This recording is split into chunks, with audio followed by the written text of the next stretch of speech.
Welcome to CBSE words. इस video में हम ग्रेड 8 मैथ्स के सेकेंड चैप्टर के पेज नंबर 44 पे जो फिगर इट आउट है वो डिस्कस करेंगे। यहाँ जो भी क्वेश्चंस दिए हैं उसको बहुत ही सिंपल और डिटेल्ड वे में मैं एक्सप्लेन करूँगा ताकि सारी चीज़ें आपको अच्छे से समझ में आ जाए और बहुत सारी नई चीज़ें भी आपको यहाँ से जानने को मिलेगी। अगर इससे पहले की वीडियोज़ आपने नहीं देखी तो description as well as comment section में चैप्टर वाइज प्लेलिस्ट का लिंक मिल जाएगा, वहाँ से देख सकते हो। Question number 1, find out the units digit in the value of. इसकी जो वैल्यू आएगी उसमें यूनिट्स डिजिट क्या होगी। हिंट आपको दिया है 4 इक्वल होता है 2 का स्क्वायर, यानी थोड़ा सा पहले हमको सिंप्लीफाई करना पड़ेगा। इस 4 को हम 2 का स्क्वायर कर दें ताकि बेस सेम हो जाए और अपनी जो आइडेंटिटी है या कह सकते हो फॉर्मूला है वो हम लगा सकें। तो 2 रेज़ टू द पावर 224 तो वैसे ही रहेगा। 4 को हम लिखेंगे 2 का स्क्वायर और 4 के ऊपर पावर 32 थी तो 2 के स्क्वायर की होल पावर 32 हो जाएगी। आप जानते हो अंदर की पावर और बाहर की पावर मल्टीप्लाई हो जाती है, तो 2 raise to the power 2 multiply by 32 हो जाएगा 64। बेस सेम हो गया, डिवीजन है, इसका मतलब पावर सब्सट्रैक्ट हो जाएंगी। 2 raise to the power 24 minus 64, तो यहाँ से आ जाएगा 2 रेज़ टू द पावर 160। हमको ये नहीं निकालना, हमको ये निकालना है कि 2 रेज़ टू द पावर 160 की जो वैल्यू आएगी उसमें यूनिट्स डिजिट क्या होगी। अब अगर इसको सॉल्व करके एक सिंगल नंबर बनाओगे तो बहुत बड़ा नंबर बन जाएगा, वो हमको करना नहीं है। कोई शॉर्ट मेथड है? यस, बिल्कुल शॉर्ट मेथड है। चलिए आपको समझाता हूँ मैं, एक एक चीज़ें मैं आपको समझाऊंगा कैसे कैसे क्या चीज़ें हम कर रहे हैं, ये क्यों कर रहे हैं, वैसा क्यों कर रहे हैं, ताकि जस्ट आपको आंसर ना पता हो बल्कि सारे रीज़न भी पता हो कि ये चीज़ हम कर रहे हैं तो क्यों कर रहे हैं। पहले हम कुछ 2 की पावर्स को लिख लेते हैं। अब यहाँ पर आप देखो, अगर पावर 1 है तो यूनिट डिजिट 2 आ रही है, पावर 2 है तो यूनिट डिजिट 4 आ रही है, पावर 3 है तो यूनिट डिजिट 8 आ रही है, पावर 4 है तो यूनिट डिजिट 6 आ रही है, पावर 5 में यूनिट डिजिट 2 आ रही है, 6 में 4, 7 पावर है तो 8 पावर है तो 6। यहाँ आपको कुछ पैटर्न दिख रहा है। यूनिट डिजिट देखो, एक ऑर्डर में हम 2 की पावर्स लिख रहे हैं तो यूनिट डिजिट 2 आई, फिर 4 आई, फिर 8 आई, फिर 6 आई, फिर से 2 आ गई, 4 आ गई, 8 आ गई, 6 आ गई, यानी 2 4 8 6। यही चीज़ रिपीट कर रहा है। 6 के बाद फिर से 2 आ गया ना, मतलब ये जो 4 यूनिट डिजिट्स हैं ये एक के बाद एक आएंगी और यही चीज़ बार बार रिपीट करेगी।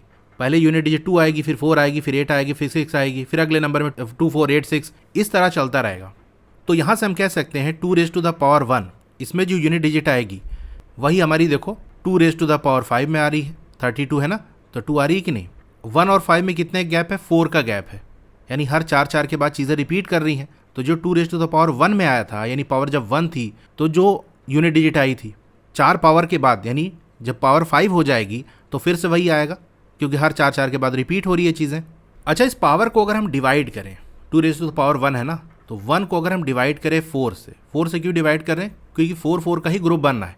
4 यूनिट डिजिट्स ही बार बार रिपीट कर रही हैं, तो ये 0 टाइम्स जाएगा और 0 आ जाएगा, रिमाइंडर बचेगा 1। ठीक है, 2 रेज़ टू द पावर 5 में भी यूनिट डिजिट सेम आ रही है ना, तो अगर हम 5 को 4 से डिवाइड करें तो क्या होगा? 4 1 जा 4 माइनस क्या आया, रिमाइंडर 1।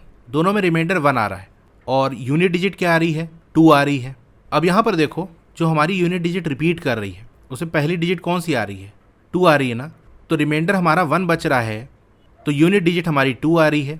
इसी तरीके से ये वाले नंबर उठा लो, 2 रेज़ टू द पावर 2 उठा लो, इसमें यूनिट डिजिट 4 आ रही है, और 2 रेज़ टू द पावर 6 इसमें भी देखो यूनिट डिजिट 4 आ रही है। इसको सॉल्व करो, देखो क्या होता है, पैटर्न आपको समझ में आएगा। 2 रेज़ टू द पावर 2 है ना, पावर 2 हमने उठा लिया, इसको 4 से डिवाइड करेंगे, 0 टाइम्स जाएगा, 0 आएगा, रिमाइंडर बचेगा 2। पावर 6 अगर हम ले लेंगे, 4 से डिवाइड करेंगे तो 1 टाइम्स जाएगा, आ जाएगा रिमाइंडर 2। तो जब पावर को 4 से हम डिवाइड कर रहे हैं तो दोनों में ही रिमाइंडर 2 मिल रहा है, और इन दोनों में यूनिट डिजिट क्या आ रही है? यहाँ भी 4 आ रही है, यहाँ भी 4 आ रही है, और 4 क्या है? हमारी यूनिट डिजिट की रिपीटिंग जो स्ट्रिंग है उसमें सेकंड वाला नंबर है।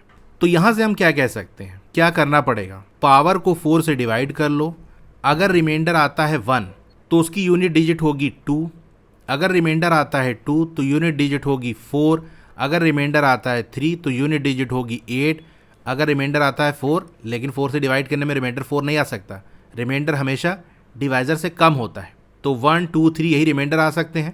4 रिमाइंडर नहीं आएगा, यानी 4 पूरी तरह से फिर उसको डिवाइड कर देगा। जैसे यहाँ पर 2 रेज़ टू द पावर 4 में देखो, यहाँ पर यूनिट डिजिट क्या आ रही है? 6 आ रही है ना, तो पावर 4 है, 4 को अगर 4 से डिवाइड करोगे रिमाइंडर 0 आएगा। ठीक है, तो अगर रिमाइंडर 0 आ रहा है तो यूनिट डिजिट मिलेगी हमको 6। ये चीज़ मैंने इसलिए बता दिया क्योंकि हो सकता है कोई दूसरा क्वेश्चन आपसे पूछा जाए, वहाँ पर जो यूनिट डिजिट रिपीट कर रही है वो 4 नहीं और हो नंबर, तो जितनी रिपीटिंग में आ रहा है जैसे यहाँ पर 4 यूनिट डिजिट्स बार बार रिपीट कर रही है ना, हो सकता है किसी नंबर में 5, 6, 7 हो, तो जितने नंबर्स बार बार रिपीट कर रहे हैं उसी से हमको डिवाइड करना पड़ेगा। यहाँ 4 नंबर्स का ग्रुप बनना, यही बार बार रिपीट कर रहा है, तो हम पावर को 4 से डिवाइड कर रहे हैं। और रिमाइंडर अगर 1 आएगा तो जो पहला वाला नंबर होगा इस रिपीटिंग ब्लॉक में वो यूनिट डिजिट हो जाएगा। रिमाइंडर 2 आएगा तो सेकंड वाला नंबर, 3 आएगा तो थर्ड वाला नंबर, और रिमाइंडर 0 आ गया तो जो लास्ट वाला नंबर है वो हमको मिलेगा। ठीक है, ये चीज़ समझ गए। इसका मतलब यहाँ 2 रेज़ टू द पावर 160 है, तो सिंपल सा हमको 160 को 4 से डिवाइड करना पड़ेगा। 4 4 ज़ा 16, 0 यानी ये 40 टाइम्स जाएगा, तो रिमाइंडर बेसिकली हमारा 0 आ रहा है। 164 से पूरी तरह डिवाइड हो जाएगा, रिमाइंडर 0 आ रहा है। इसका मतलब यूनिट डिजिट जो होगी वो 6 होगी। तो आप लिख देना unit digit in 2 raise to the power n, यानी 2 की पावर में रिपीट करेगा इन ऑर्डर 2, 4, 8, 6। तो इसी तरह से यूनिट डिजिट आएगी। Dividing 160 by 4 will give remainder 0, therefore units digit in 2 raise to the power 160 is 6। Remainder 0 आ रहा है तो रिपीटिंग वाले ग्रुप के अंदर जो लास्ट नंबर होगा वही यूनिट डिजिट बनेगा, तो यहाँ 6 आ गया। Question number 2, there are 5 bottles in a container, every day a new container is brought in, how many bottles would be there after 40 days.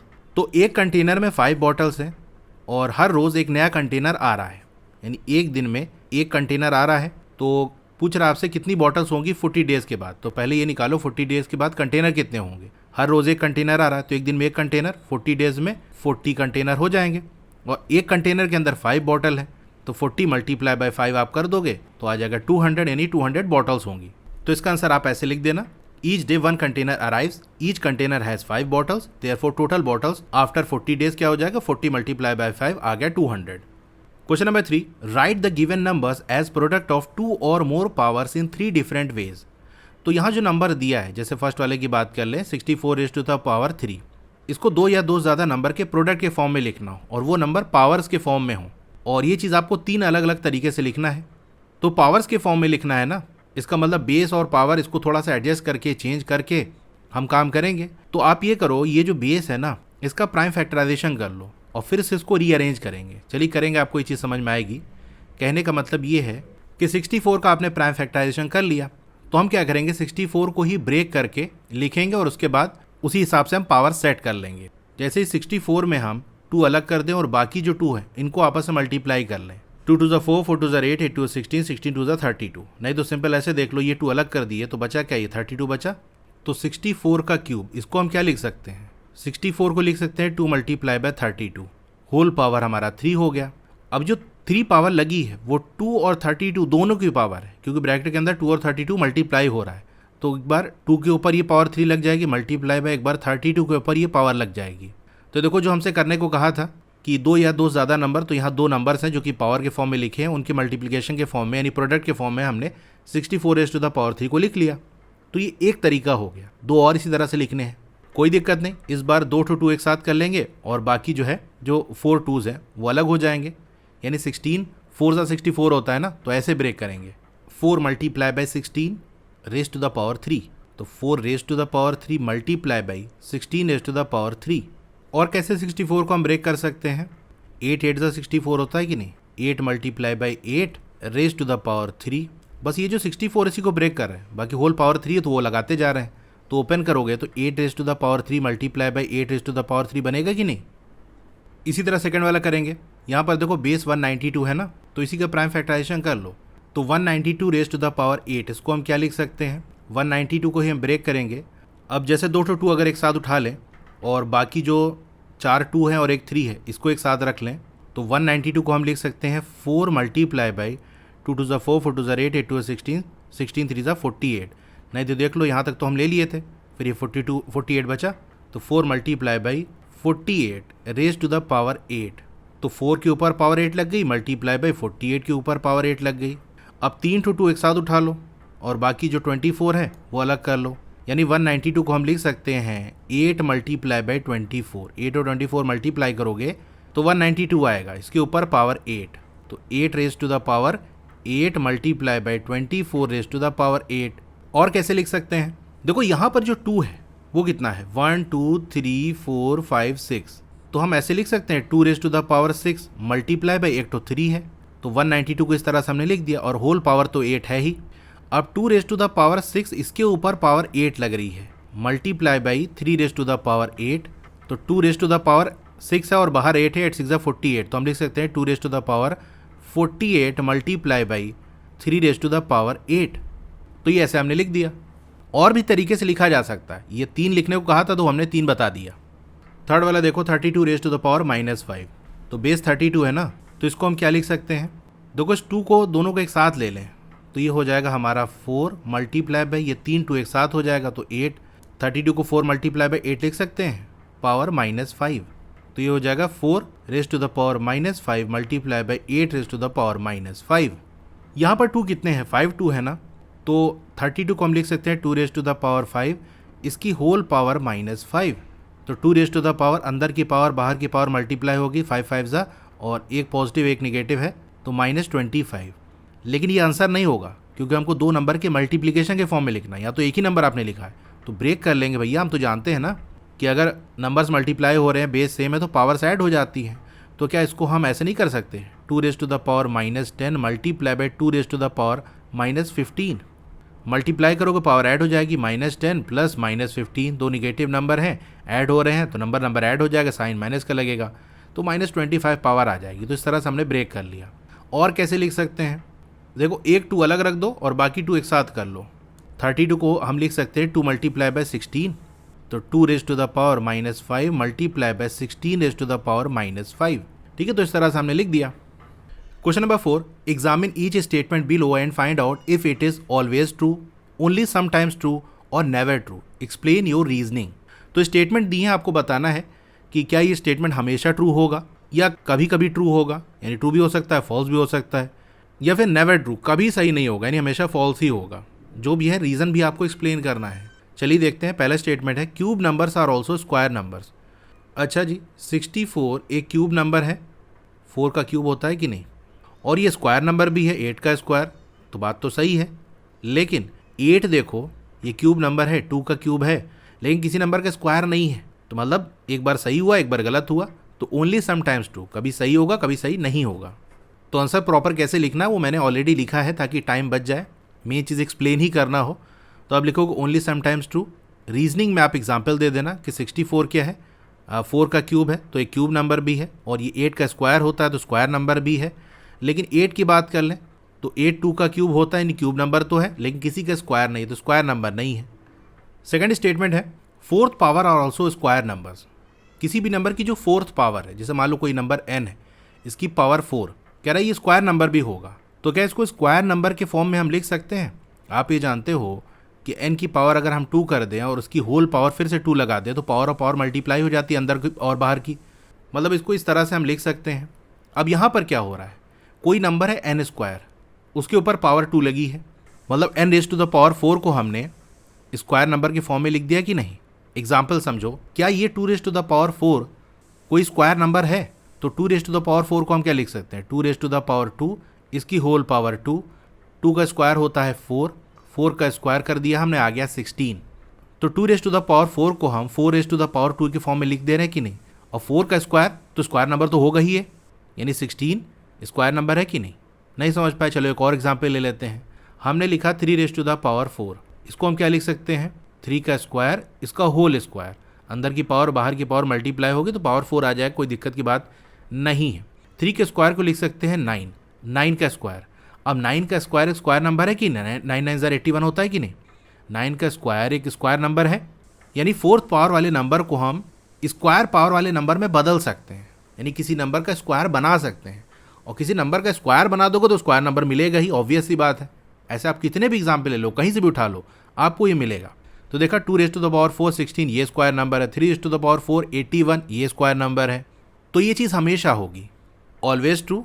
If n is an integer तो इसको हम ऐसे लिख सकते हैं जो मैंने आपको बताया, so every fourth power is automatically a square, यानी square of n square. n square का स्क्वायर तो है, किसी नंबर के स्क्वायर करो तो स्क्वायर नंबर मिलेगा, ऑब्वियस सी बात है। थर्ड वाला स्टेटमेंट है the fifth power of a number is divisible by cube of that number. कोई नंबर n हमने ले लिया, इसकी फिफ्थ पावर यानी n raise to the power 5, ये डिविजिबल होगा क्यूब ऑफ दैट नंबर, यानी n का जो क्यूब है उससे डिविजिबल होगा। क्या होगा, n raise to the power 5 को हमें क्या लिख सकते हैं, n raise to the power 3 multiply by n raise to the power 2 लिख सकते हैं कि नहीं। बेस सेम है, पावर ऐड हो जाएगी 3 + 2 5, तो वही बात आ गई n⁻3। यहाँ से आप देख सकते हो n⁻3 n⁻3 चला गया, यस डिविजिबल होगा। अब n की वैल्यू कुछ भी हो हमेशा ये बात सही होगी, यानी ऑलवेज ट्रू। हमने तो n के फॉर्म में सॉल्व किया है ना, n की जगह कोई भी नंबर रख दो, ये सेटिस्फाई करेगा। तो आप लिखोगे always true for any integer n⁻5 क्या होता है n³ मल्टीप्लाई बाय n²। तो n³ आ रहा है तो n³ तो डिविजिबल हो गई, यानी n³ डिवाइड करेगा n⁻5 को। फोर्थ वाला the product of 2 cube numbers is a cube number. 2 cube number का जो प्रोडक्ट है वो भी क्यूब नंबर होगा। जैसे हमने ले लिया कोई नंबर n, इसका क्यूब मल्टीप्लाई बाय कोई दूसरा नंबर है m, इसका क्यूब, तो कह रहा है ये भी एक क्यूब नंबर होगा। अच्छा, इसको हम क्या लिख सकते, आपने आइडेंटिटी पढ़ी है कि पावर्स अगर सेम है तो बेस को आपस में मल्टीप्लाई कर दो और वही सेम वाली पावर लगा दो, यानी n मल्टीप्लाई बाय m हम कर सकते हैं कि नहीं, raised to the power 3। n और m को मल्टीप्लाई करो, कोई नंबर आएगा तो किसी नंबर का क्यूब वो क्यूब नंबर होगा, ऑब्वियस ही बात है। कोई वैल्यू रख के देख लो, 2⁻³ मल्टीप्लाई बाई 3⁻3। बेस को मल्टीप्लाई कर दो, 2 मल्टीप्लाई बाय 3⁻3, 2 3 6 हो गया भाई, 6⁻3। ये क्यूब नंबर होगा ही कि नहीं, किसी नंबर का क्यूब करोगे तो क्यूब नंबर मिलेगा, तो मतलब ये बात है और ये हमेशा सही होगा, क्योंकि जनरल हमने ये फॉर्मूला बना दिया कि ऐसा हो रहा है हमेशा। n की जगह कोई भी वैल्यू पुट कर दो, m की जगह कोई भी वैल्यू पुट कर दो, आपको ये चीज़ मिलेगी, तो ये ऑलवेज ट्रू होगा। रीजन में आप ऐसे लिख देना, if the 2 cubes are n³ and m³ दिए प्रोडक्ट इज, ये u और v नहीं होगा बल्कि n और m मान रहे हैं ना, तो n m का होल क्यूब, ठीक है, ये नीचे वाला नहीं, अ क्यूब। तो n और m को मल्टीप्लाई करो, कोई नंबर आएगा और उसका क्यूब कोई क्यूब नंबर होगा। फिफ्थ वाला स्टेटमेंट है q⁻46 is both 4th power and 6th power, जहाँ पर q क्या है, एक प्राइम नंबर है। देखो q⁻46 अगर 4th पावर है तो 46 यानी जो पावर है उसको हम 4 के मल्टीपल के फॉर्म में ब्रेक कर सकते हैं। अगर वो 6th पावर है तो 6 के मल्टीपल के फॉर्म में 46 को ब्रेक कर सकते हैं, लेकिन ऐसा हो नहीं रहा है। 4 के टेबल में 46 नहीं आता, यानी 46 4 से पूरी तरह डिवाइड नहीं होता, इसी तरह 46 6 से भी पूरी तरह से डिवाइड नहीं होता, तो ये दोनों की पावर नहीं बनेगा। एग्जाम्पल से मैं आपको समझाता हूँ। जैसे हम मान लेते हैं q⁻12 है, तो q⁻12 को हम क्या लिख सकते हैं, q⁻3 और बाहर पावर 4। तो यहाँ पर हमने q⁻12 को 4th पावर के फॉर्म में लिख दिया कि नहीं, कि q⁻3 किया और उसकी पावर 4 कर दिया।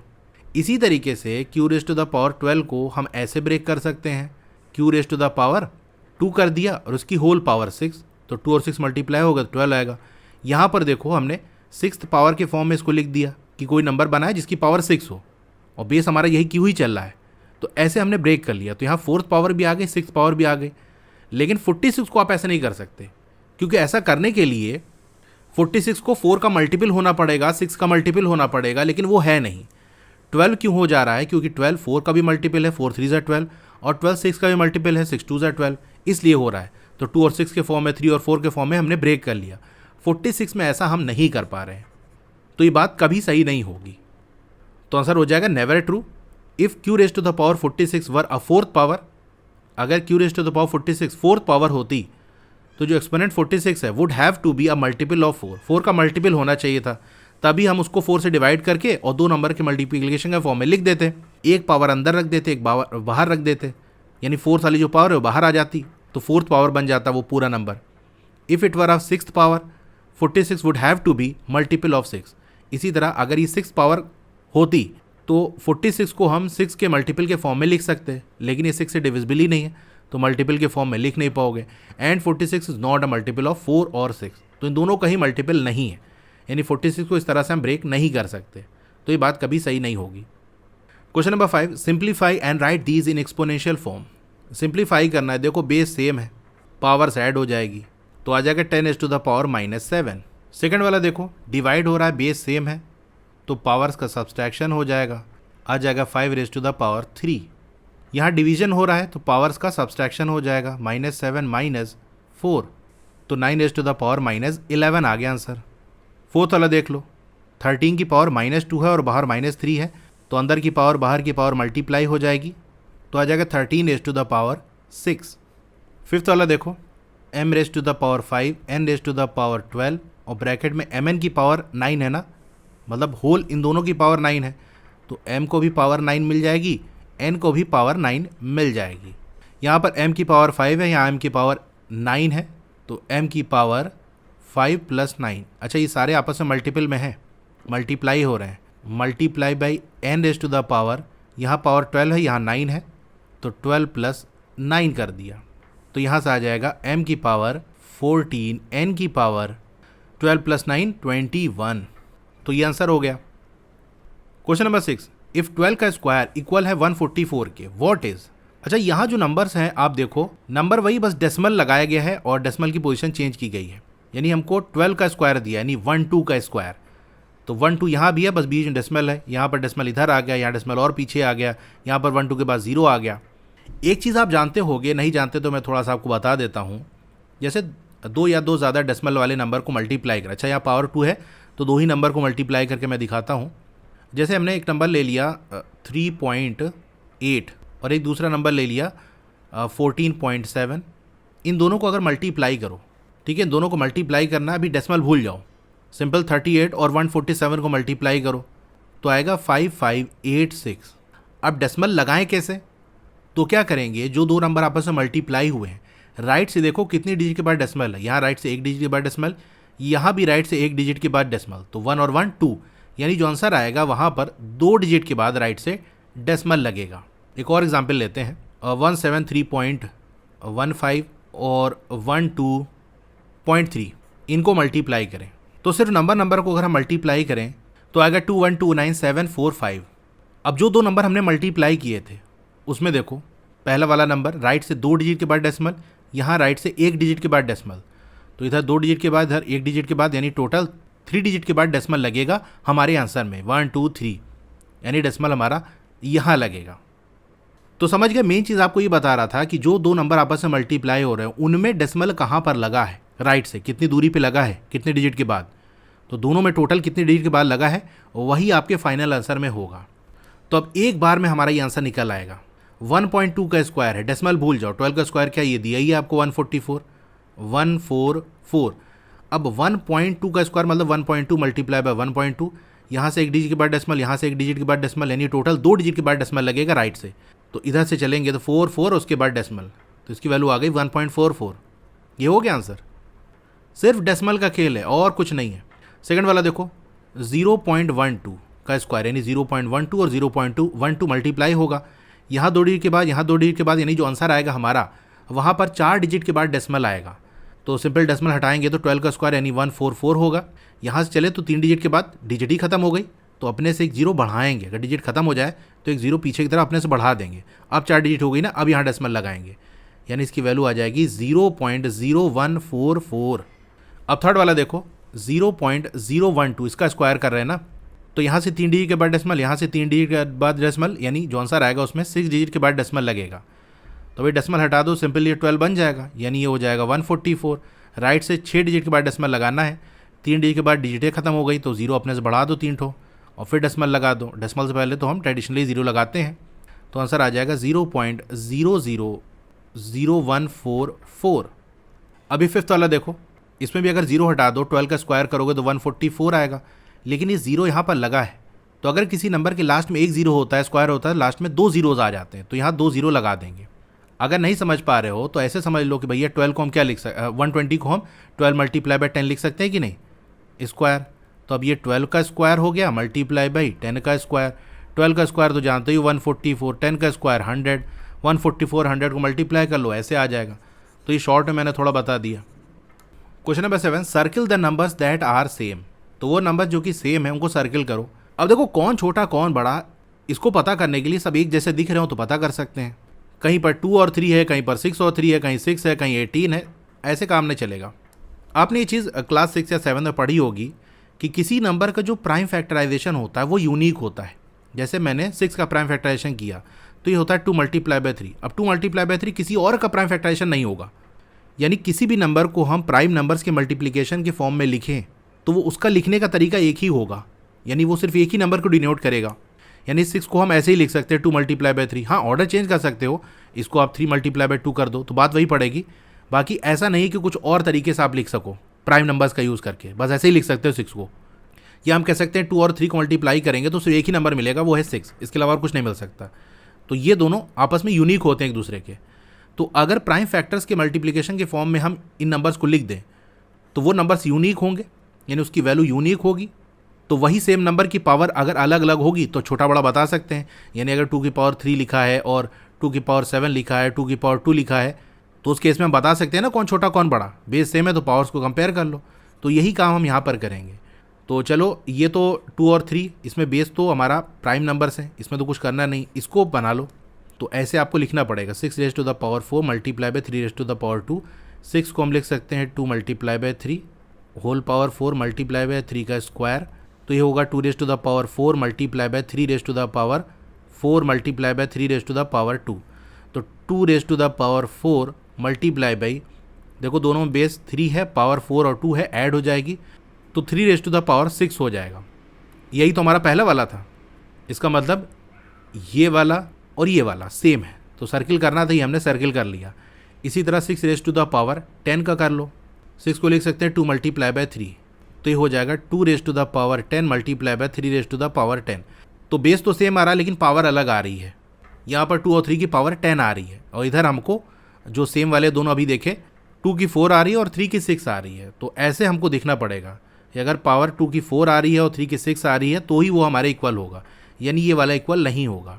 इसी तरह 18 का स्क्वायर मल्टीप्लाई बाय 6 का स्क्वायर, इसको ब्रेक कर लो। 18 का प्राइम फैक्टराइजेशन होता है 2 मल्टीप्लाई बाय 3 मल्टीप्लाई बाय 3।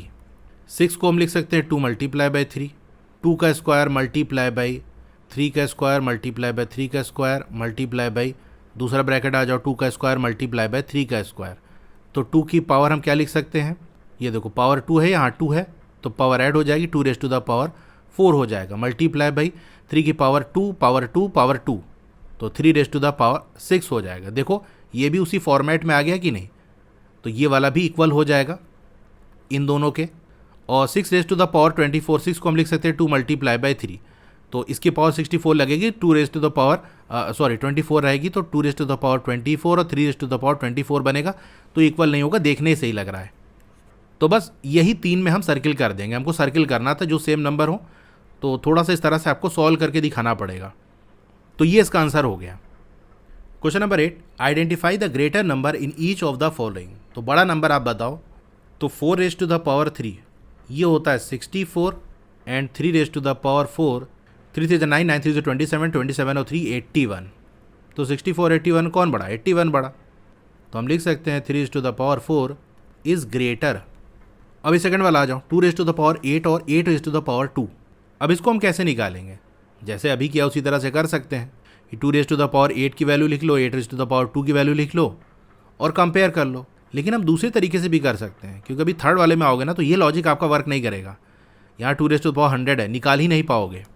तो दूसरी तरीके से हम कैसे कर सकते हैं, एक काम करें, ऐसे फॉर्म में ले आएँ जहाँ पर कंपैरिजन आसान हो जाए। अगर बेस इसका सेम बना लें तो कंपैरिजन आसान हो जाएगा कि नहीं। 8 को हम क्या लिख सकते हैं, ये देखो 8 रेज़ टू द पावर 2, 8 को हम लिख सकते हैं 2 रेज़ टू द पावर 3 और इसकी होल पावर 2।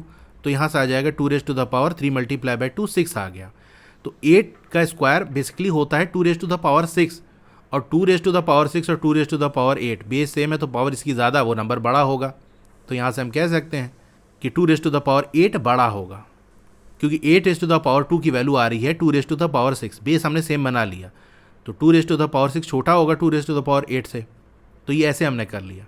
अभी थर्ड वाला देखो कैसे करेंगे, यहाँ भी बेस सेम बना लो, लेकिन बेस यहाँ पर सेम बन नहीं पाएगा। ऊपर तो हमारा 2 और 8 था, 8 2 का क्यूब होता है तो बेस सेम बन गया था, लेकिन यहाँ पर ऐसा नहीं बन पाएगा। तो क्या करें, यहाँ पर थोड़ा सा और जुगाड़ लगाएंगे, थोड़ा दिमाग लगाएंगे। बेस को सेम बनाने की लगभग हम कोशिश करेंगे। इसी 2 रेज़ टू द पावर 100 को हम सॉल्व करते हैं। 2 रेज़ टू द पावर 100 को हम क्या लिख सकते हैं, 2 रेज़ टू द पावर 10, इसकी होल पावर 10 लिख सकते हैं कि नहीं। 2 रेज़ टू द पावर 10 होता है 1024, इसकी होल पावर 10। अब देखो आप 2 रेज़ टू द पावर 100 को हम लिख सकते हैं 1024, इसकी पावर 10, और दूसरा नंबर हमारे पास क्या है 100 रेज़ टू द पावर 2। 1024 से कंपेयर करें तो उसका बेस भी छोटा है, पावर भी छोटा है, यहाँ पावर 10 है, यहाँ पावर 2 है, तो इन दोनों को कोई कंपैरिजन नहीं, काफ़ी ज़्यादा डिफरेंस है। तो इतना सॉल्व करके हमने ये चीज़ें कंफर्म कर ली। तब यहाँ से कह सकते हैं 2 raise to the power 100 is greater. हमारी कोशिश ये थी कि बेस सेम बन जाए ताकि पावर से आइडिया लगा लें, लेकिन यहाँ पर तो बेस भी ज़्यादा हो गया, पावर भी ज़्यादा हो गई, क्योंकि दोनों नंबर के बीच में काफ़ी ज़्यादा डिफरेंस है।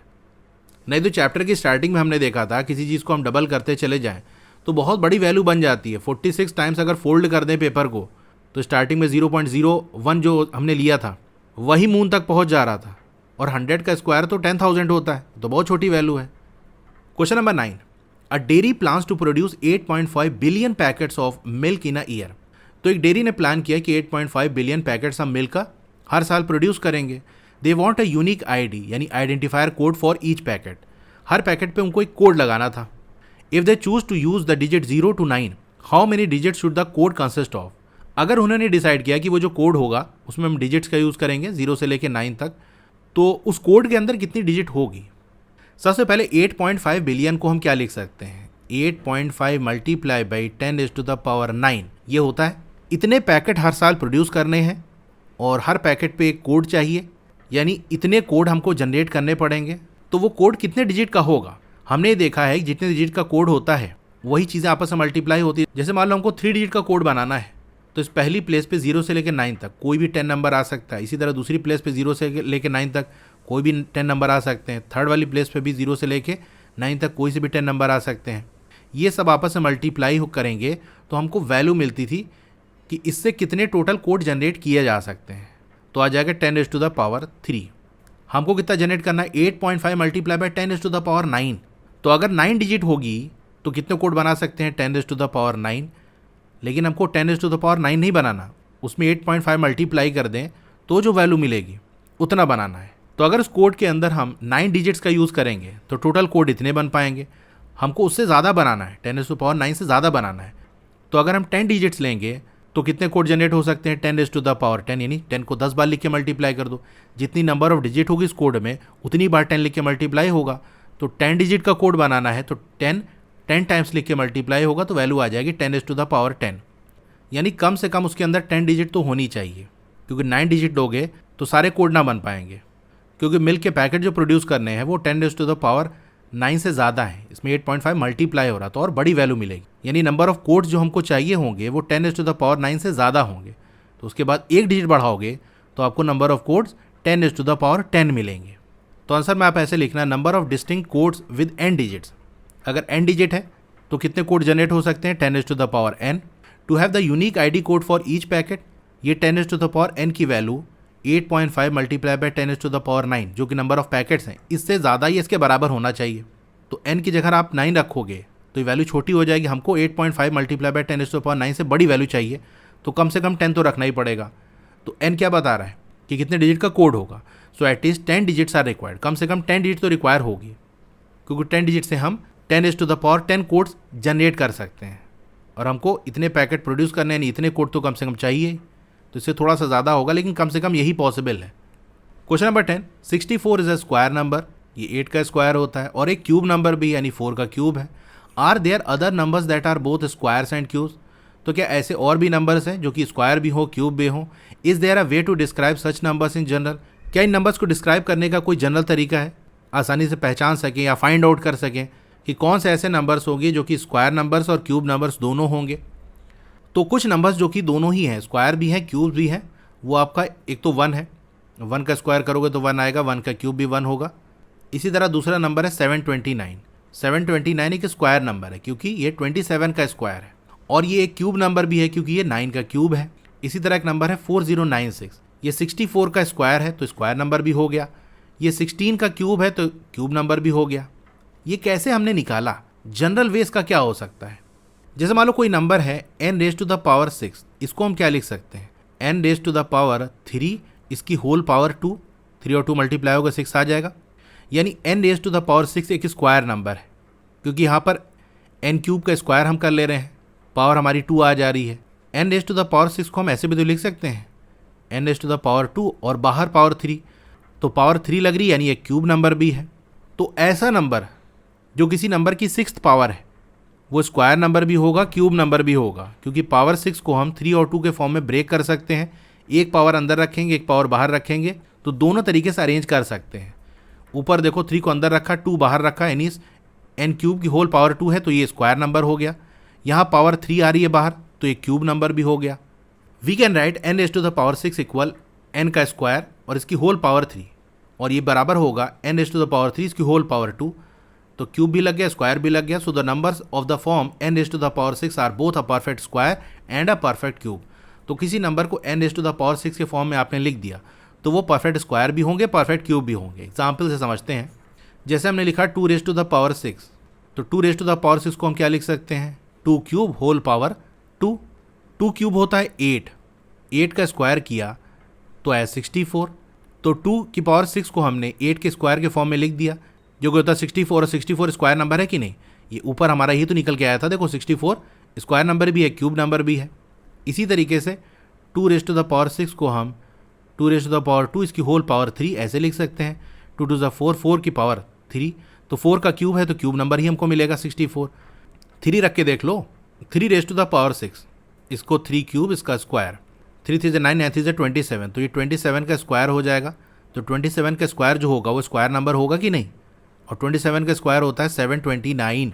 इसी तरह 3 रेज़ टू द पावर 6 को हम क्या लिख सकते हैं, 3 रेज़ टू द पावर 2 इसकी होल पावर 3, तो 3 का स्क्वायर 9 हो गया, 9 का क्यूब, और 9 का क्यूब होता है 729। किसी नंबर का क्यूब कर रहे हो तो वो क्यूब नंबर मिलेगा, तो इसीलिए देखो 729 हमारा ऐसा नंबर था जो कि स्क्वायर नंबर भी है, क्यूब नंबर भी है, क्योंकि 729 3 की पावर 6 होता है। तो किसी भी नंबर के ऊपर अगर पावर 6 लगी है तो वो स्क्वायर नंबर भी होगा, क्यूब नंबर भी होगा। ये 2 एग्जाम्पल से भी मैंने आपको बता दिया, 2 और 3 का लेके। 4 का आप खुद से चेक करना, देखो क्या आता है, कौन सा नंबर आता है, वो स्क्वायर नंबर है, क्यूब नंबर है कि नहीं। Question number 11, a digital locker has an alpha numeric, it can have both digits and letters, passcode of length 5। तो एक डिजिटल लॉकर है जिसका जो पासकोड है यानी पासवर्ड है वो अल्फा न्यूमेरिक है, यानी वहाँ पर अल्फ़ाबेट भी आ सकता है, नंबर भी आ सकता है, और लेंथ दी है 5, यानी उस पासकोड के अंदर 5 प्लेसेस हैं, और हर एक प्लेस पे कोई नंबर भी आ सकता है, लेटर भी आ सकता है। यानी इस पहली वाली प्लेस की अगर हम बात कर लें तो यहाँ 0 से लेके 9 तक कोई 10 नंबर्स आ सकते हैं, या फिर A से लेके Z तक कोई 26 लेटर्स आ सकते हैं। तो टोटल क्या आ सकता है, कोई नंबर आ सकता है या कोई लेटर आ सकता है। 10 + 26 करोगे 36, यानी इस पहली प्लेस पे कोई भी 36 चीज़ें आ सकती हैं, कोई भी अल्फ़ा न्यूमरल आ सकता है। इसी तरह दूसरी प्लेस पे भी, तीसरी प्लेस पे भी, 4th प्लेस पे भी, और 6th प्लेस पे भी। कितने पासवर्ड बन सकते हैं या पासकोड बन सकते हैं उसके लिए हमको सिंपल मल्टीप्लाई करना होता है। तो ये क्या हो जाएगा, 36 रेज़ टू द पावर 5 बन जाएगा कि नहीं। यहाँ देखो कोड का एग्जाम्पल भी दिया है, G89P038098। तो अल्फ़ाबेट और नंबर हो सकते हैं, या पूरा नंबर हो सकता है, या पूरा अल्फ़ाबेट हो सकता है, ठीक है, इस तरह से हो सकता है। तो हम बेसिकली ये देखते हैं ना कि हर एक प्लेस पे क्या आ सकता है। अल्फ़ा न्यूमरल पासकोड है, इसका मतलब अल्फ़ाबेट और नंबर में से कुछ भी आ सकता है, यानी लेटर्स हमारे 26 हैं और डिजिट्स हमारी 0 से लेकर 9 तक 10 है। तो 10 + 26 36, यानी इन 36 में से कुछ भी आ सकता है, और ये हर प्लेस पे आ सकता है। तो जितनी प्लेस है यानी जितने लेंथ का पासकोड बनेगा वो हमारी पावर आ जाएगी।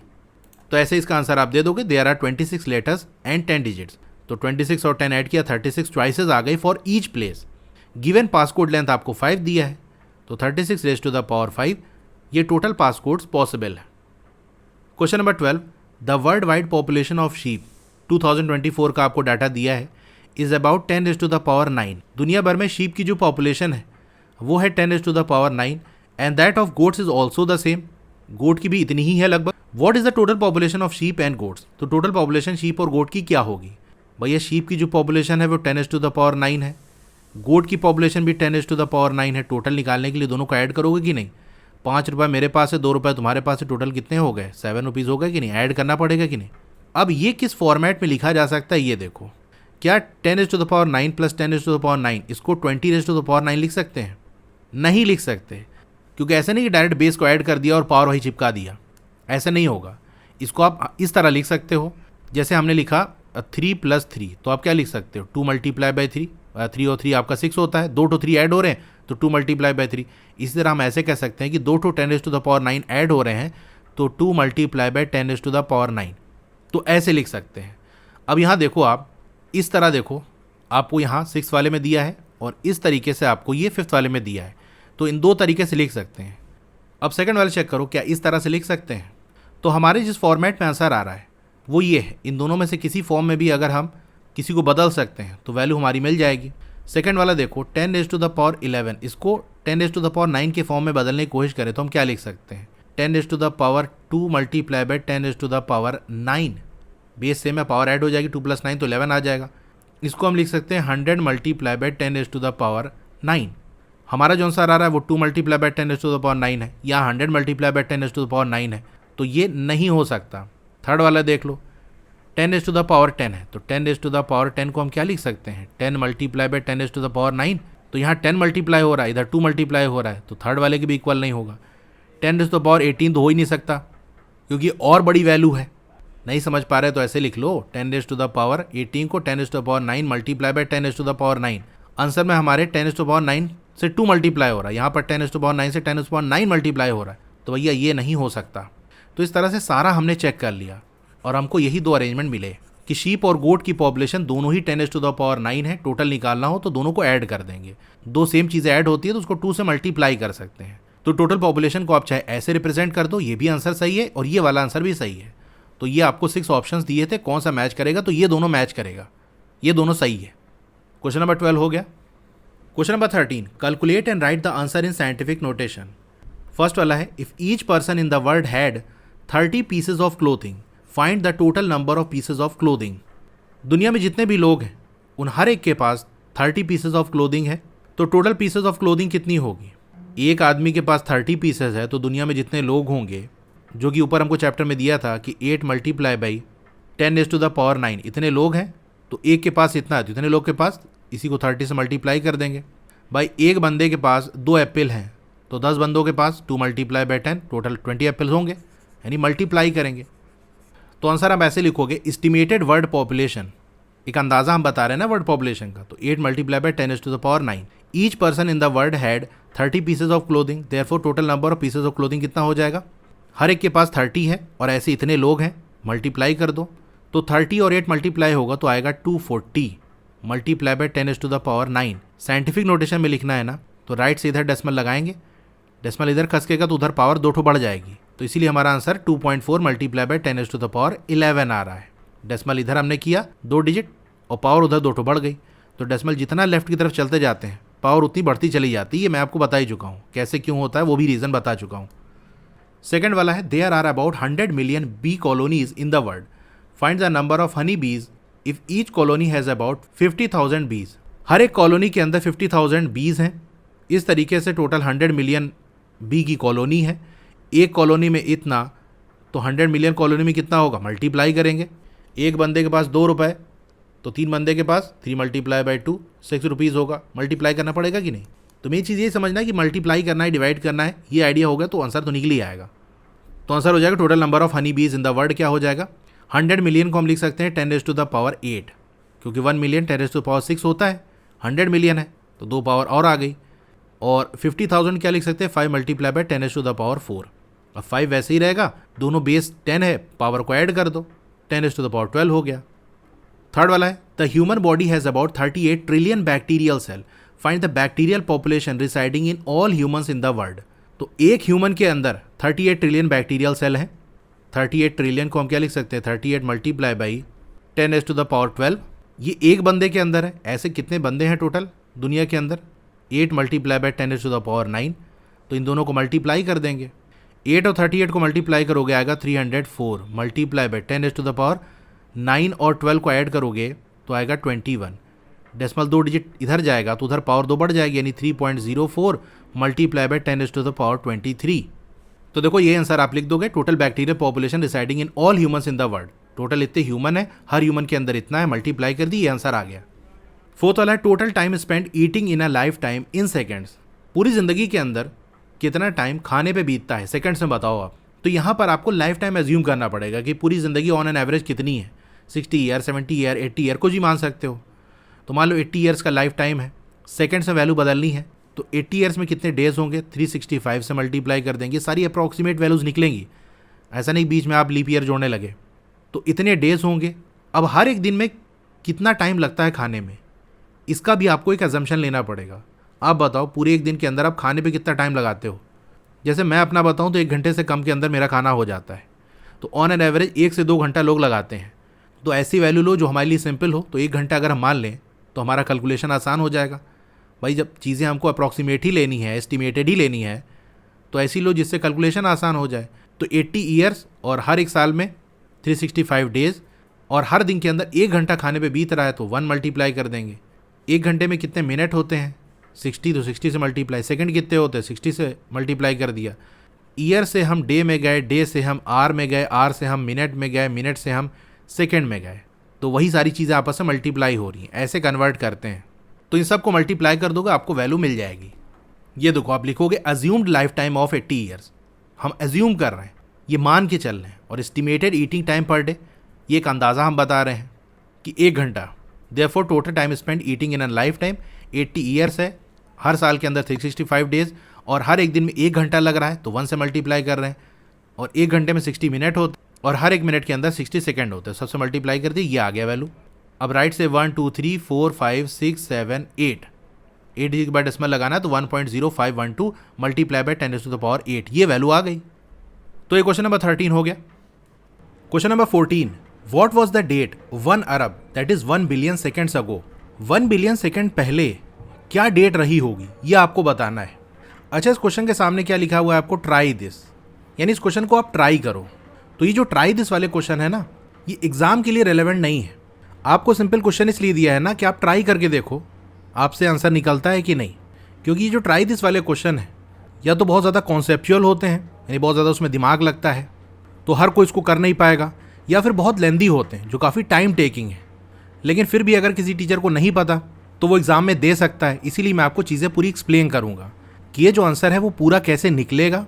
फिर उसका शॉर्ट वर्जन भी बता दूंगा कि शॉर्ट में अगर मान लो एग्जाम में आपके आता है तो आप कैसे आंसर दोगे। अब देखो, क्वेश्चन में हमको डेट के बारे में पूछा है ना, और यहाँ पर वैल्यू दी है 1 बिलियन सेकेंड्स, यानी वैल्यू सेकेंड्स में दी है।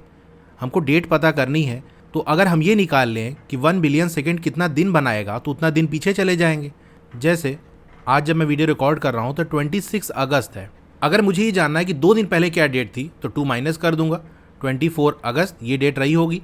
कैसे निकाला, हमको डे पता चल गया तो वही डे माइनस कर दिया। तो 1 बिलियन सेकेंड को अगर हम डे में बदल लें उतना ही पीछे चले जाएंगे, हमको डेट मिल जाएगी। लेकिन इस 1 बिलियन सेकेंड को हम डे में कैसे बदलेंगे, पहले ये निकाल लें कि एक दिन में कितने सेकंड होते हैं। उससे अगर इस 1 बिलियन सेकंड को डिवाइड कर देंगे नंबर ऑफ डेज हमको मिल जाएगा। तो देखो यही चीज़ हमने यहाँ पर की, number of seconds in a day, एक दिन में कितने सेकंड होंगे। एक दिन में 24 आवर्स होते हैं, हर एक आवर में 60 मिनट्स होते हैं, हर एक मिनट में 60 सेकेंड्स होते हैं। तो टोटल एक दिन के अंदर 86,400 सेकेंड्स आ जाएगा। तो इतना सेकेंड एक दिन के अंदर है, तो एक सेकेंड 1/86400। तो हमको 1 बिलियन सेकेंड का निकालना है तो 1 बिलियन से मल्टीप्लाई कर देंगे, यानी 1 बिलियन सेकेंड्स अपॉन 86400, ये रिलेशन बनेगा। यही चीज़ देखो हमने की है कि 1 बिलियन सेकेंड्स इसको डे में बदलना है। तो 1 बिलियन होता है 10⁹9 डिवाइडेड बाई 86400। इसकी वैल्यू अप्रॉक्सीमेटली 11,574 डेज आएगी। देखो यहाँ पर हम एग्जैक्ट वैल्यूज़ की तरफ जा रहे हैं क्योंकि एग्जैक्ट डेट हमको बतानी है। ये ट्राई दिस वाला क्वेश्चन है, हमसे नहीं कहा कि लगभग क्या आएगी, डेट बतानी है। तो अगर डेट पूछा है तो डेट तो एग्जैक्ट होती है। तो ये अप्रॉक्सीमेट वैल्यू है। एग्जैक्ट वैल्यू की अगर बात करें तो 11,574.07 डेज आएगा। अब ये जो 07 इसको हमने क्यों छोड़ दिया, क्योंकि हमको एग्जैक्ट डेट चाहिए, तो पूरी सारी वैल्यू लेके चलते, इसलिए छोड़ दिया क्योंकि ये 0.07 डे है। इसको अगर आप आर में बदलो तो 0.07, एक दिन के अंदर 24 आवर, इसको मल्टीप्लाई करोगे तो 1.68 आवर्स आ जाएगा। यानी हमको ये पता करना है कि 1 बिलियन सेकेंड पहले कौन सी डेट थी। तो हम 11,574 डे पीछे जाएंगे और साथ में यह जो 0.07 है यानी 2 घंटा और ये भी पीछे जाएंगे। तो हम डे में बात कर रहे हैं, इसलिए सेकंड वाला, मिनट वाला, आर वाला पार्ट हमने राउंड ऑफ कर दिया, उसको हटा दिया। क्योंकि जैसे अभी मैं वीडियो रिकॉर्ड कर रहा हूँ तो अभी 2 बजा है, अगर 2 घंटा और पीछे चले जाऊँगा तो डेट नहीं बदलेगी। अभी दिन के 2 बज रहे हैं ना, 2 घंटे पीछे चले जाएंगे तो 12 बज रहा होगा, तो डे तो वही रहेगा ना। हमको डेट पता करनी है, हमको ये नहीं बताना कितना मिनट कितना सेकंड, हमको डेट पूछी है। तो ये जो एक्स्ट्रा वाला पार्ट है ये सिर्फ 2 ही घंटा बना रहा है। तो जब भी आप इसका आंसर लिख रहे होगे, मान लो अगर एग्जाम में भी अगर पूछा गया या वैसे ही लिख रहे हो, तो ऐसा थोड़ी ना कि एकदम सुबह 12 बजे के बाद 1 बजे उस समय लिख रहे होगे। मतलब ऐसे टाइम लिख रहे होगे जब दिन की शुरुआत हुए काफ़ी घंटे हो गए होंगे, तो 2 घंटा ऊपर नीचे होने में फ़र्क नहीं पड़ेगा।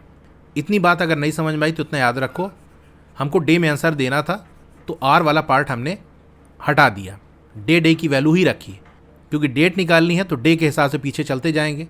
जब डे पीछे जाएगा तभी डेट पीछे की तरफ बढ़ेगी। अब 11,574 डे पीछे जाएंगे तो हमको डेट मिल जाएगी, लेकिन पीछे कैसे जाएं यार, तो बड़ा मुश्किल है इतना डे पीछे जाना। अगर ईयर में वैल्यू होती तो और तेज़ी से थोड़ा मूव हो जाते। तो हम क्या करेंगे, इस डे को ईयर में बदलेंगे।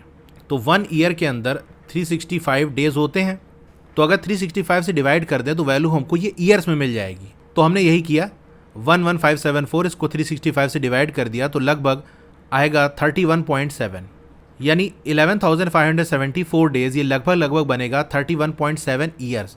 हमको एग्जैक्ट डेट पता करनी है, ये तो लगभग वैल्यू आई है। तो यहाँ से हमको बेसिकली ये आइडिया लग गया कि 31 ईयर पहले पीछे चले जाओ, फिर जो कुछ भी थोड़ा बहुत बचा होगा वो पीछे चले जाएंगे। तो 31 ईयर में कितने डे बनेंगे ये हमको निकालना होगा।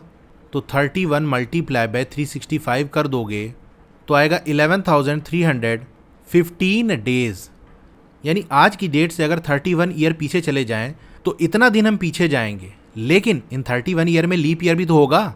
अभी जब मैं वीडियो बना रहा हूँ तो डेट है 26 अगस्त 2025। डेट के हिसाब से ये सारे आंसर की वैल्यू चेंज होगी। मैं इस डेट के हिसाब से आंसर निकाल रहा हूँ, यानी मैं आपको सिखा रहा हूँ कि कैसे हमको निकालना है। फिर अगर डेट चेंज होगी तो उसी हिसाब से आप चेंज कर लेना, अगर आपको पता होगा कैसे आंसर निकालना है। तो आज से 31 ईयर पीछे जाएं तो इन 31 ईयर में लीप ईयर कौन कौन सा होगा, 2024, 2020, 2016, 2012, 2008, 2004, 2000, 1996। अब इससे पीछे नहीं जाएंगे क्योंकि 2025 से 31 ईयर पीछे जाएं तो 1994 आएगा। तो 1992 वाला लीप ईयर हमारे इस 31 ईयर के अंदर नहीं आएगा। तो ये टोटल कितने साल बने, 8 ईयर्स ना, यानी ये लीप ईयर 8 हमको मिलेंगे और हर लीप ईयर के अंदर एक दिन बढ़ जाता है, यानी ये जो वैल्यू डे की आई है इसमें 8 और प्लस कर दो तो आपको टोटल मिलेगा कि 31 ईयर में कितने डे बनेंगे। तो देखो यही हमने लिखा है, number of leap years in these 31 years, ये 8 होंगे तो 8 दिन और प्लस हो जाएगा। Number of days in 31 years, तो 31 मल्टीप्लाई बाय 365, इसमें 8 प्लस कर देंगे तो ये आ जाएगा 11,323 डेज। तो अगर 11,323 डे पीछे जाएंगे तो बेसिकली हम 31 ईयर पीछे चले गए। तो आज से 31 ईयर पहले क्या डेट रही होगी, ठीक 31 ईयर पीछे जा रहे हैं ना, तो डेट और मंथ तो वही होगा 26 अगस्त, लेकिन ईयर 31 कम कर दो, यानी 2025 माइनस 31 करोगे तो आएगा 1994। तो आज से ठीक 31 ईयर पहले, या हम कह सकते हैं 11,323 डे पहले ये डेट थी। तो इतना पीछे चले गए, हमको कितना जाना है पीछे, इतना जाना है, इतना चल चुके हैं, कितना और पीछे जाएंगे, डिफरेंस निकाल लो। ऐसा क्वेश्चन हम कर चुके हैं पहले। Now we have to go back, अब पीछे कितना जाना है, 11,574 जाना है, 11,323 डेज पीछे जा चुके हैं, जो कि हमारा 31 ईयर बनता है। तो इसका आएगा डिफरेंस 251, यानी 251 डे और पीछे जाएंगे। 26 अगस्त 1994 से 251 डे और पीछे जाएंगे। तो ये 251 डे पीछे जाएंगे तो कौन सी डेट आएगी। अब क्वेश्चन हमारा और छोटा बन गया। तो 26 अगस्त 1994 पहुंच गए, इसमें अगर हम अगस्त वाला 26 माइनस कर दें, यानी 26 दिन पीछे जाएंगे तो 1 अगस्त हो जाएगा। फिर उससे पहले जुलाई का मंथ आता है, जुलाई में 31 डेज होते हैं, तो 31 डे और पीछे चले जाएंगे तो 1 जुलाई हमको मिल जाएगा। इस तरह हम करते चले जाएंगे। तो 26 अगस्त 1994 से अगर हम 1 जनवरी 1994 को पहुँचें तो ये कितना दिन पीछे गए, अगस्त का 26 पीछे चले गए, फिर जुलाई का 31 डे पीछे चले गए, जून, मई, अप्रैल, मार्च, फरवरी का 28 डे और जनवरी का 31 डे, इतना दिन हम पूरा पीछे चले गए तो 1 जनवरी 1994 पहुंच जाएंगे। ये पूरे दिन बना रहे हैं 238 डेज, यानी 26 अगस्त 1994 तक 11,323 डे पीछे चले गए थे। अब 230 डे और पीछे चले गए, तो हमको 251 डे पीछे जाना था, 238 डे और पीछे चले गए तो हम पहुंच गए 1 जनवरी 1994 को। अब कितना और पीछे जाना है, 251 हमको जाना था, 238 जा चुके हैं, सब्सट्रैक्ट करोगे आएगा 13, यानी 13 दिन और पीछे चले जाओ। तो 1 जनवरी से जैसे पीछे चलोगे तो दिसंबर में पहुंच जाओगे कि नहीं, और साल भी बदल जाएगा, 94 से 1993 हो जाएगा। तो दिसंबर में 31 डेज होते हैं, इसमें 13 डे और बचा है पीछे जाने को, और पीछे जाएंगे तो आएगा 18, यानी हम पहुंच जाएंगे 18 दिसंबर 1994 को। नाउ 251 माइनस 238, यानी 238 डे हम 26 अगस्त से 1 जनवरी तक जब पीछे गए तो 238 डे और पीछे चले गए, तो अब 13 डे और जाना बचा। Days back from 1 January 1994 is 18 December 1993। So date 1 अरब, या हम कह सकते हैं 1 बिलियन सेकेंड्स अगो वॉज, कौन सी डेट थी, 18 दिसंबर 1993। ये एग्जैक्ट डेट है जो मैंने आपको निकाल के दिखाया। तो जैसा कि मैंने स्टार्टिंग में आपको बताया था, ये ट्राई करने का क्वेश्चन दिया था, हर कोई इसको नहीं कर सकता मेरे समझाने के बाद भी बहुत से लोग ऐसे होंगे जिनको नहीं समझ में आया होगा, क्योंकि ऐसा क्वेश्चन है। फिर आप कहोगे बुक के अंदर क्यों दिया? क्योंकि कुछ ऐसे बच्चे होंगे जो कि ब्रिलियंट होंगे, हो सकता है वो अपने से इसका आंसर निकाल लिए हों। तो ऐसे बच्चों को फिल्टर आउट करने का एक तरीका है कि बच्चों के अंदर क्या पोटेंशियल है उसको चेक किया जाए, तो इसलिए ऐसे क्वेश्चन दिए गए हैं। बाकी अगर मान लो कोई टीचर है वो एग्ज़ाम में देता है तो फिर आप इस तरह नहीं करोगे। अगर करना चाहो तो ऐसे करोगे, एग्जैक्ट डेट मिल जाएगी, लेकिन फिर वहाँ आपको एग्जैक्ट डेट निकालने की ज़रूरत नहीं है। एक अप्रॉक्सीमेट डेट भी आप निकाल दोगे तो भी आपका काम बन जाएगा। लेकिन वो कैसे निकालोगे? देखो, हमको जाना है 1 बिलियन सेकेंड पीछे, यानी 10⁻⁹ सेकेंड पीछे। तो 10⁻⁹ सेकेंड कितना ईयर बनाता है ये पहले हमको पता हो। ये आपके बुक में दिया हुआ है, ये देखो यहाँ पर दिया है 10⁻⁹ सेकेंड से इक्वल होगा अप्रॉक्सीमेटली 31.7 ईयर्स। तो जो भी डेट होगी उससे 31.7 ईयर पीछे चले जाओ, आपको डेट मिल जाएगी। तो यहाँ से आपको अप्रॉक्सीमेट डेट मिल जाएगी। तो इसको आप ऐसे करना, number of seconds in a day ये हमने निकाला था, फिर 1 बिलियन सेकेंड कितना डेज बनाएगा, डेज से हम ईयर पे आ गए। तो ये आपको अप्रॉक्सीमेट वैल्यू अब यहाँ से मिल जाएगी कि 10⁻⁹ सेकेंड्स बराबर होता है 31.7 ईयर्स के। तो आज से 31 ईयर पीछे जाओगे तो आप ऐसे लिख देना टुडेज डेट। आज की डेट है 26 अगस्त 2025। डेट 31 ईयर्स बैक, 31 ईयर पहले क्या डेट रही होगी? 26 अगस्त 1994 रही होगी। लेकिन हमको 31.7 ईयर पीछे जाना है। ये 0.7 क्या है? देखो, हमको डेट निकाल ली है ना, तो इस ईयर को डे में बदल लो कि कितना दिन पीछे जाना है। तो 31 ईयर पीछे चले गए। ये जो 0.7 ईयर है इसको हम पहले मंथ में बदलेंगे तो उतना मंथ पीछे चले आएंगे। तो 0.7 मल्टीप्लाई बाई एक साल में 12 मंथ्स होते हैं, तो आ जाएगा 8.4 मंथ्स। यानी इस डेट से जो हमने ये निकाली इससे 8 महीना और पीछे चले आओ। तो अगस्त से 8 महीना पीछे आओगे तो आप दिसंबर में पहुंच जाओगे। 8 months back from 26 August 1994 was 26 दिसंबर 1993। 26 अगस्त 1994 से 8 महीना पीछे आएंगे तो 26 दिसंबर 1993 पहुंच जाएंगे। लेकिन मंथ में भी देखो, ये डेसिमल वाला पार्ट बचा है, तो ये 0.4 मंथ, ये कितना डे बनाएगा? अब इसमें कन्वर्ट कर लो। एक महीने में ऑन एन एवरेज 30 डे होता है, तो ये आ जाएगा 12 डेज। तो 12 दिन और पीछे चले जाओ 26 दिसंबर 1993 से। 12 days back from 26 December 1993 was 14 दिसंबर 1993। तो ये डेट हमारी आ गई। फाइनल लाइन आप लिख देना, द डेट 1 अरब या 1 बिलियन सेकेंड्स अगो वॉज 14 दिसंबर 1993। तो ये अप्रॉक्सीमेट डेट आ गई। अगर एग्जाम में आता है तो ऐसे भी लिख दोगे तो आपका काम हो जाएगा। एग्जैक्ट वैल्यू हमारी 18 दिसंबर आ रही थी, ये 14 आ रहा है, तो ठीक है। तो ये क्वेश्चन हो गया। इसी के साथ ही फिगर इट आउट हमारा कंप्लीट हो गया। क्लास 8 की और वीडियो देखना चाहते हो तो इस तरह से आपकी वीडियो चली होगी। पहले वीडियो को लाइक कर लो, चैनल को सब्सक्राइब कर लो, मोर पे क्लिक कर देना है, फिर से मोर पे क्लिक कर देना है, तो आपका डिस्क्रिप्शन ओपन हो जाएगा। यहाँ पर आपको मेरे व्हाट्सएप चैनल का लिंक मिल जाएगा, उसको ज्वाइन कर लोगे तो आपको लेटेस्ट अपडेट मिलती रहेगी। डोंट वरी, आपका नाम और फोन नंबर किसी को भी विजिबल नहीं होगा। फिर क्लास 8 की बेस्ट बुक का लिंक मैंने दे दिया है, इस लिंक पे क्लिक करके यहाँ से परचेज कर सकते हो। अब अगर आपको स्टडी मटेरियल चाहिए, जैसे नोट्स हो गया, एक्सरसाइज के सॉल्यूशन हो गया, तो मेरी वेबसाइट विजिट कर सकते हो। और नीचे आओगे तो क्लास 8 मैथ्स की चैप्टर वाइज प्लेलिस्ट मिल जाएगी। जिस चैप्टर की वीडियो देखनी है उसके साथ में जो लिंक है उस पर आप क्लिक करोगे तो उस चैप्टर की प्लेलिस्ट ओपन हो जाएगी। और नीचे आओगे तो और भी जो सब्जेक्ट्स हैं उनकी प्लेलिस्ट का लिंक मिल जाएगा। Okay, thank you.